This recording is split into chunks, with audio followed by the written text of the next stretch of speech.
ကျွန်တော်တို့ဒီ purchase လုပ်တဲ့အချိန်မှာเนาะဒီ version 19မှာဒီ receipt လုပ်တဲ့အချိန်မှာအကောင့်လေးကိုမ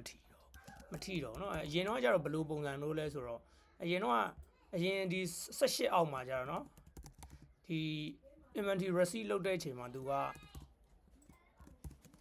ယ်လိုဆင်းလဲဆိုတော့ stock in trend ပေါ့เนาะ goods in transit တွေပေါ့ stock in trend receipt မှာဒါပေါ့เนาะကျွန်တော်ဒါ debit ဆင်းတာပေါ့ပြီးတော့sorry stock valuation တော့เนาะ stock valuation မှာ debit တော့ stock valuation မှာ debit ထွက်ပြီး stock in trend မှာသူက credit ဆင်းပါပြီးတော့မှကျွန်တော်တို့ဘေးဖွင့်တဲ့အချိန်မှာမှသူကဘာဆင်းမလဲဆို stock in trend မှာသူက debit တွန်ဆင်းတယ်เนาะ debit တွန်ဆင်းပြီးတော့မှ account pay တွေပဲ account pay တွေပဲမှာသူက credit တွန်ဆင်းတယ်အဲ့ဒီနှစ်ခုစုံတဲ့အချိန်မှာ stock in trend ရတာပိတ်သွားတာ zero balance ထွက်သွားပါတော့ zero balance ထွက်သွား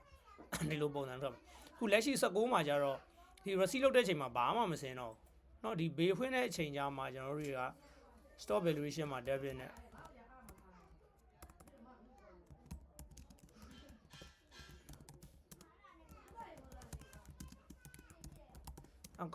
အကောင့် pay တွေမှာ credit ဆင်းတယ်เนาะဒီလိုပုံစံဆင်းတကယ်တူလားဆိုတော့တူပဲဒီကောင်တကယ်ဆိုတာဒီ transit တွေကိုကျွန်တော်တို့ဖယ်လိုက်လို့ရှိရင်လည်းအတူပဲเนาะ stock valuation မှာ debit နဲ့ pay တွေမှာ credit ဒီလိုပုံစံပဲထွက်မှာအဲ့တော့ကျွန်တော်ဒီ receipt လုပ်တဲ့အချိန်မှာအကောင့်လေးကိုလုံးဝမထူဒါဆိုကျွန်တော် receipt လုပ်ပေးသွားပြီเนาะ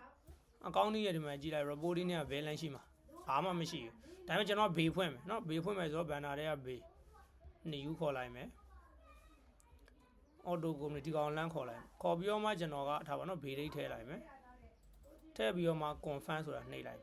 အဲ့လိုနှိပ်လိုက်ပြီးဆိုကြမှာဂျာနယ် item မှာ stop เนาะ valuation မှာ debit နဲ့ pay မှာ credit ဆင်းသွားတယ်ဒီလိုပုံစံထွက်မှာဒါ version 19မှာဗောနော်19ကနေစပြီးဒီလိုပုံစံချိန်တော့တယ် system